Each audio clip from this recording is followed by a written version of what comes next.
It's all there. Colossians chapter 2, verse 9. For in him all the fullness of deity dwells in bodily form.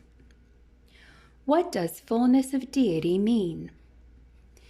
This term is used only here in the Bible, although Paul and other writers use similar phrases and ideas elsewhere. In John 1:16 and Colossians 1:19. When Paul wrote to the Colossians, part of his purpose was to refute a teaching called Gnosticism that was influencing some of the Christians at Colossae. According to this pagan belief, all matter was inherently evil, and only the soul and mind were good. This logically led to a denial of God's creation of the world, as well as a denial of Jesus' incarnation or humanity.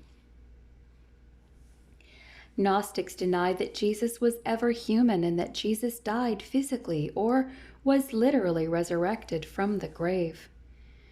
In this letter, Paul attacks these teachings and argues that Jesus as God created the universe.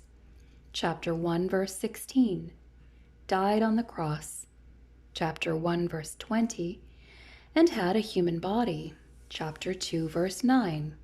But he adds more, declaring that during his time of humanity, Jesus also retained all the attributes and characteristics of God.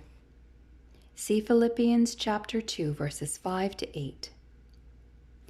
All the powers and attributes that Jesus possessed in his deity were also present in his humanity. All that God is in his divine essence is present also in Jesus Christ. No inferiority or subordination exists within the Trinity or between God the Father and God the Son. God's loving, merciful, and forgiving nature was manifested and demonstrated by the life and death of Jesus Christ. He was God incarnate, and that is why he said, "He who has seen me has seen the Father." John 14:9.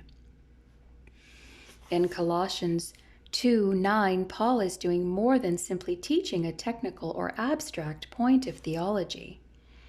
He is reminding the Colossian Christians and all who would hear this letter that because Jesus is God and Christians have a unique relationship to him, they too have received grace and enormous blessings.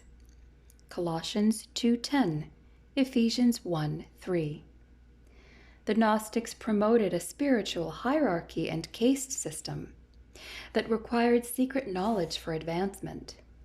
They also taught that a person had to work through angels and many intermediaries to have access to God. The Bible rejects these views.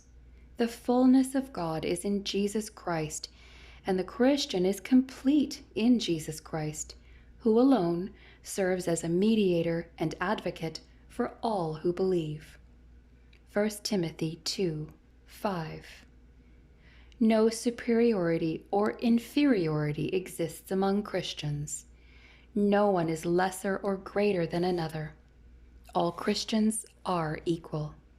Galatians 3, verses 26 to 28.